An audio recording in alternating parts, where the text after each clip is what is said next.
Renata viena tų jaunų moterų ir mamų, kuri būdama vos 26 yra patyrusi gerokai daugiau už dvigubai tiek nugyvenusių žmonės. Šiandien vienintelis jos džiaugsmas ir atrama 3 vaikai. Nors auginant vyresnėlę Viktoriją, medikų kabinetų duris tenka varstyti dažniau nei norėtųsi. Viskas buvo gerai, kol 8 mėnesių pradėjo jinai nesistot lovyti visai. Nei išliaužėt, nei stotis. Paskui mes kreipėmės, mes buvom prisirašę prie suginčių daktarės. Jinai buvo stora. Ir suginčių daktarė man pasakė, kad tegul kūdinas vaikas. Jinai per stora stotis. Ar jinai gimė tiesiog pilna tokia, ar jinai labai valgi buvo? Ne, gimė tai va kaip normalūs vaikai, tik tai tiek, kad daug valgydavo, kaip mažoji mūsų irgi labai daug valgo ir jinai stora iš tikrųjų. Nežinau. Ir mes pradėjom iš tikrųjų kūdintis. Vietoj pieno gerdavo naktį arbatą.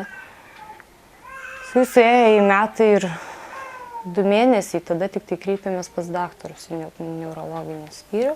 Nes tu matei, kad vis tiek ne taip kažkaip jie auga. Jo, tada ir prasidėjo visas tos lygos iš tikrųjų. Mus paguldė į ligoninę, tada nustatė cistą galvytei ir raidos sutrikimą. Paskui siuntė pas genetikus ir palaipsniui tos lygos visos ir lindo. Nustatė, kad paralyžius, mes tik sužinojom pernai. Medžiagų apykaitos liga yra. Ir mus pernai jau, kai tyrė vėl tą raidos sutrikimą, jinai kuo toliau, tuo labiau blogėja. Iš pradžių buvo iki 10 berods mėnesių išsivystymas, dabar siekia tik tai 4 mėnesius išsivystymą.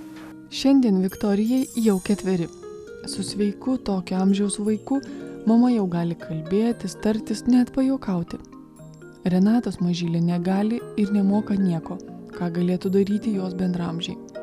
Viktorija tik žiūri savo guviomis akimis, o mama per tuos 4 metus jau įgudo iš menkiausio dukrytės veido virptelėjimo suprasti, ko ji nori. Ką gali Viktorija pati? Nieko. Tik sėdėti.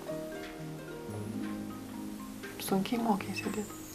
Ne, sėdėti jinai nuo pat pradžių, kaip turi vaikas sėdėti, taip ir jinai. Jo, nebuvo taip, kad mokint sėdėti. O daugiau, ką paprastai 4 metų vaikas jau mokėtų, ji nieko negali.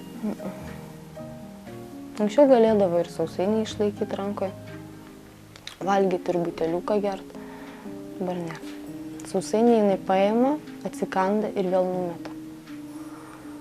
Butelį irgi laiko vien dėl to, kad mato įmantė, kad laiko buteliuką vieną ranką ir prisilaiko, o šiaip nieko. Puoduko nesėda. Mokėjo ir tetė, ir mama, ir baba sakydavo, niam, ir dabar va rėkia kartais baba. Jo, arba niam. Ir viskas, visi jo žodžiai. Man atrodo kažkaip, kad cista jinai spazmuoja, neleidžia vaikui nejudėti, nes mes pernai tikrai ir išliaužėt išmokom per metus laiko ir atsistodavo ir vaikščiot išmokom. Tik tai tiek, kad pati negalėjo vaikščiot, bet atsistojus jinai vaikščiodavo.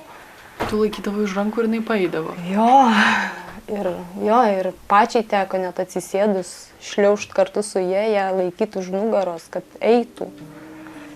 Jo. Jinai kai pati pradėjo stotis, tai čia buvo, nežinau, stebuklas. Savo 3 atžalas Renata augina viena. Dar prižiūri savo 18-metę besimokančią seserį. Suskaičiuoja kiekvieną centą skirtą vaikų maistui, vaistams, kelionėms į Vilnių su neįgaliukė Viktorija. Moteris tengiasi, kad pradinukui sūnui nieko netrūktų. Ir sako, savo ašaras dėl sergančio vaiko jau išverkusi. Aš, pavyzdžiui, niekada neįsivaizdavau neįgaliojo gyvenimo, niekada. Bet kai pradedi važinėti pas daktarus, per ligoninės, tada jau matai, kaip iš tikrųjų, kaip vaikas yra su paralyžium ir mokiniesi. Mankštas, masažas išmokau grinai neurologiniam raidos centre. Jo, ergoterapijos irgi. Kaip pati jautės, kaip tvarkiai su to žinojimu, kad vaikas yra neįgalus ir kad ta liga yra neišgydoma, kad visą gyvenimą bus Iš taip? pradžių labai sunkiai. Nežinau, parvažiuodavau iš ligoninių ir pastoviai guosdavau, kad yra ir blogiau. O dabar tai jau nebe naujiena, jeigu daktarai pasako, ar ten nauja lyga, arba kažką, ar kraujo tyrimus, jau kažkaip biški šalčiau reaguoju, nes, tai ką padarys, nieko. Pikta ar liūdna? Kaltini likimą? Sunku vienai mamai auginti neįgalų vaiką? Iš pradžių jo, buvo sunku, dabar kai pripratau, tai ne. Iš tikrųjų, jinai yra pakankamai rami. Susitvarkai? Jo. Bet kaip spėjai, vyresnėlis jau pirmokas, ten pamokos, namų darbai, ruoša, galų gale maistas, Viktorijos priežiūra vis tiek reikalauja daugiau laiko prie tokio vaikiuko. Kaip tu sukiesi, kaip tu sutvarkai? Nežinau, iš pradžių birželį, tai kai pagimdžiau trečią, tai nelikdavo laiko savo. Dabar kažkaip, nežinau, apsipratau ir man gerai. Ja. Dar Minrentas padeda. Buvo birželį mums per Jonines kaip tik prie poliukai, tai nespėjau vienai prie poliukai, kitai pienlygiai ir lakstai iš vieno kambarį kitą. Tada Minrentas man labai daug padėjo. Bet toks mažiukas. Net sesijai pampersą moka mažesnį permą, tik tai tiek, kad nepakelia, sunku. Jo. Renata labai norėtų grįžti į darbą, bet negali.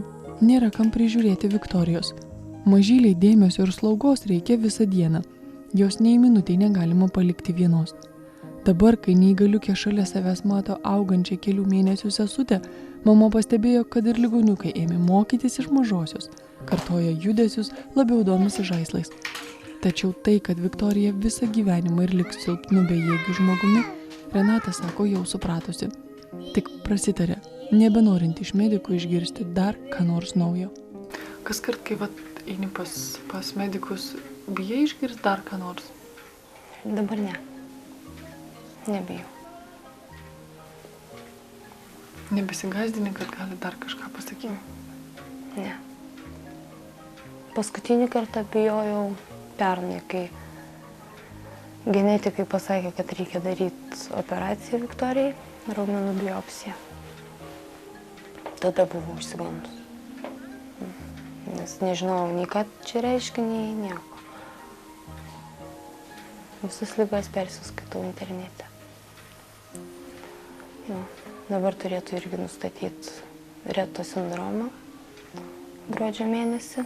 Genetikai patvirtinti, ar yra ar ne. Bet įtarė, kad gali būti? Jo.